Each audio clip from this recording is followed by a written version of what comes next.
Hey guys, welcome back to Honkai Star Rail. In today's video, we're going to be talking about the beginner banner units and which ones I think are the best ones to start your account with.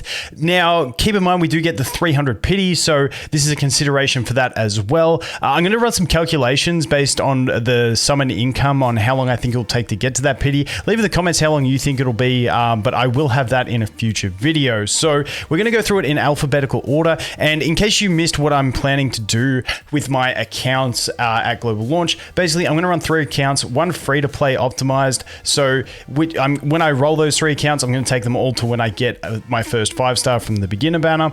And basically the account out of those 3 that has the best on this list for my priorities, the best 5-star, that will become my free to play optimized account. The second best will go onto my spending account, where I'm going to summon for every new banner in the game. And then the worst one is going to go onto my account, where I'm not going to use any 5-stars and I'm only going to use 4-stars. So that's sort of my priorities in this. But yeah, we're going to go through it in alphabetical order. But before we go into it, I just want to say the main priority should be whatever character you like. Whenever there's a select banner, like a banner to summon on, or a selector like the 300 pity, choose whatever's going to give you the most fun. It's a game. Having fun is the priority. So if you like a character, go nuts. I don't think the game is going to be so hard that you won't be able to do it unless you roll for the best character.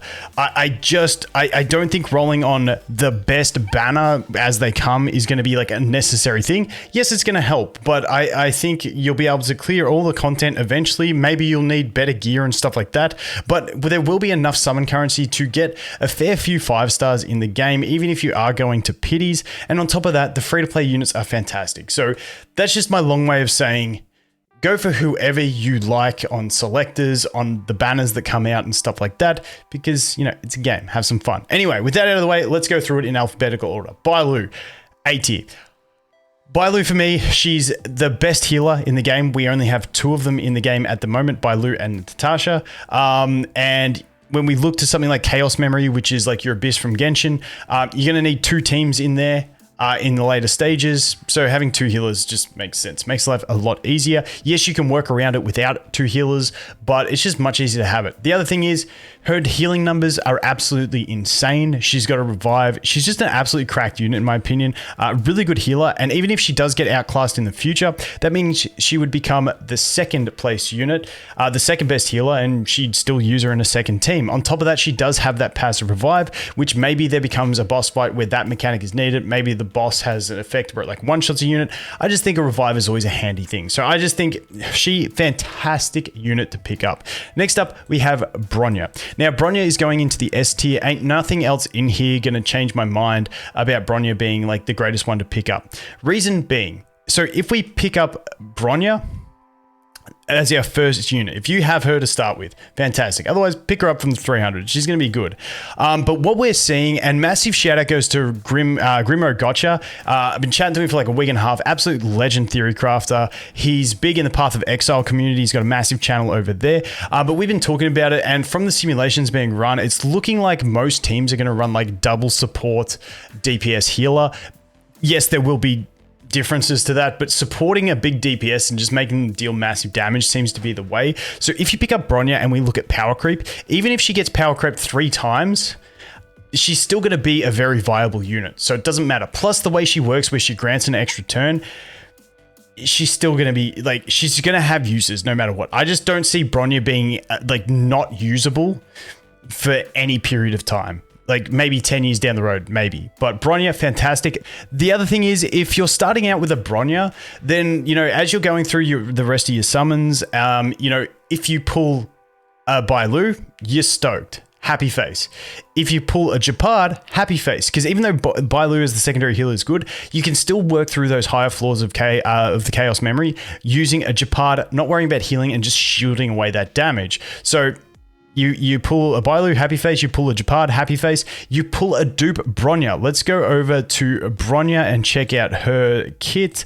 And let's look at the first dupe. Using Bronya's skill has a 50% fixed chance of recovering 1 skill point. This effect has a 1-turn cooldown. You can use her skill on herself, get a refill. Like, yes, it's RNG based, but I just think getting like 1 duped Bronya is crazy on itself. So even if you pull a dupe of herself, it's fantastic. Whereas if you start your account with by Lou, you just want Bronya. Pretty much if you start with anything else, you just want Bronya after that because she's just cracked. So Bronya, unless she gets a nerf, which is very possible in the global version, that's who I'm looking at as being the number one. And if I don't have her by the time I hit that 300 pity, you can be 100% certain I'm picking her up at that point.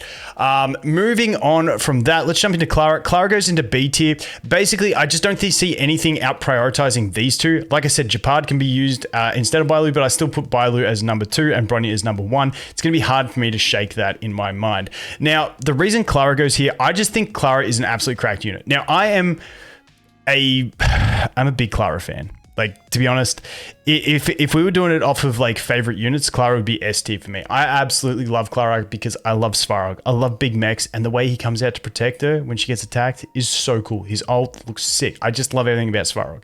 But on top of that, I think we will find out as more people play Clara and more theory crafting is done that she is just busted. I think she's crazy. I think her damage dealing capacity with her skill is insane.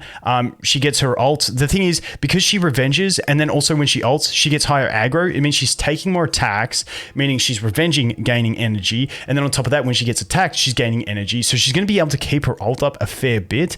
And with that, like I said, if you're using her skill, she has massive damage off of that. But if you're not using her skill, you can spam basic attacks, still have solid damage and ultimate uptime, but then still be just a pure battery of skill point generation. So you can go really wasteful with like a Bronya and a Zila. Like, I just think there's so many ways to play with Clara, and I think her damage dealing capacity is going to be insane, along with the fact that not only does she deal damage, she can also generate skill points if you play her that way. She can deal massive AoE damage if you need to use her skills. And then on top of that, she's taking aggro away from your teammates. So like, I just see everything about Clara, I just think is fantastic. Could be a bit of copium because I really like her, but I think Clara, we're going to see her shine in the future. Moving on from that, we have Japard. Japard goes into B tier. Like I said, he is a really good unit. Strong shields. I think he was really underrated by most players at the start of beta, but now we see how good he is. Shields are absolutely chunky. He's got really high taunt value, so he can take some aggression away from your allies. On top of that, the way freeze works in this game, the way debuffs work in this game is ridiculous. The way your accuracy resistance works. In a lot of other games, it's like you go through an activation roll where you have your activation chance. You got to win that roll, and then you go into an accuracy resistance roll. In this game, let's just play with basic numbers. If you have 50% chance to land your attack, that's what it says, like land your debuff, and that's what it says on the skill. If you then get your effect accuracy, get another 50 of it and get it up to 100% through gear or whatever, if your enemy has 0 resistance, you are guaranteed to freeze them with that, which is absolutely busted. Bosses that don't have immunity to freeze, yeah, I'm just going to use a skill and freeze them. You can use it whenever you want. And it is a little bit less skill efficient, but I mean, just you're locking out a boss like the whole time. Like it's busted. And then if they have 10 resistance, you just got to get to 110 accuracy. Like it's an amazing system. So Japard, I just think he's absolutely cracked. I really do like Japard. I think he's a great unit. So this B tier is going to be units that like, hey, if they're the only units I get, if like I only get out of here, I'm still going to be happy and quite content with my accounts. Moving on from that, we have Himiko. Himiko is going into the C tier for me. I feel like the game doesn't have a game mode that makes her shine. AoE units really struggle because the problem is with a lot of boss fights, maybe they got 2 bosses, or maybe they spam, like summon two adds every once in a while. Destruction units just basically have that covered because destruction units often have high single target damage, but then also a cleave in their kit. And the raw AoE damage dealers, just, I feel like there's not a spot in the game for them. If there was a spot in the game for them, like a game mode where that really shines, then yes, she would go up. But at the moment, I just don't see the game mode for her. But keep in mind, this is based on beta. They could introduce more. The one place I do see her being valuable is for real sweaty free-to-play tryhards. No insulting there, just like, you know, people who really want to grind. If you want to try and kill every enemy in the world every day, which is like, maybe they buff it and it becomes viable. I hope they don't, because I don't want to feel like I'm forced to do it. But, you know, if you like min-maxing that far and you want to kill every mob in the world every day, having an AoE unit to do that could be nice. But that's probably like 1% of people or less. So Himiko is sitting in C for me. Next up, we have Welt. Welt's going into that B tier. If I get him, I'm pretty happy. I just really like the turn gauge manipulation. I like the slow, and he's the only imaginary unit in the game. All those things combined make him really good in my opinion. Now, turn gauge manipulation is not as strong in this as other turn-based games. The way your turn value works and stuff like that, the way it's calculated with speed and stuff like that. But in general, I still think... I just still like Welt. I just still see it as a very valuable kit. When we look at units, especially when we get into more units in the game. But for instance, Pella, Pella runs the defense break. And when we start using more units that debuff instead of units like Bronya and Ting, if I can find her, instead of units like them that buff your allies, when we start looking at more debuffing units, having those speed slows and gauge manipulation on the enemies is going to be much more important because you're playing around their speed instead of your team speed. So I think that as we get better debuffers, Welt is going to become more and more and more viable in that sense. That's just my thoughts. I think Welt's great. Happy to get him. Final one, Yangqing. Yangqing goes here into the B. Like I said, I don't think anything outshines Bronya or Bailu. I just think those two are just, for safety of your account, I think those two are the best two to start with. But when we look at Yangqing, we do have really good free-to-play damage dealing options, kind of like Su Shang here. But I just think the way he scales himself with crit damage, then he can make good use out of other buffers. I think he has a massive damage dealing capacity. The one downfall for this guy where I'm not too sure because I haven't tested him myself, on paper, his damage seems insane. But when we look at, where is he?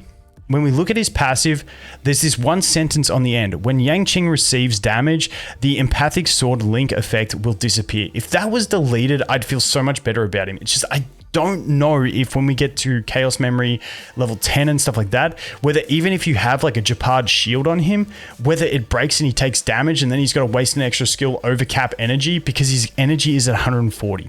So basically my two concerns for him are this, and that last little sentence on his passive and also his 140 energy. Those are my two massive concerns for him.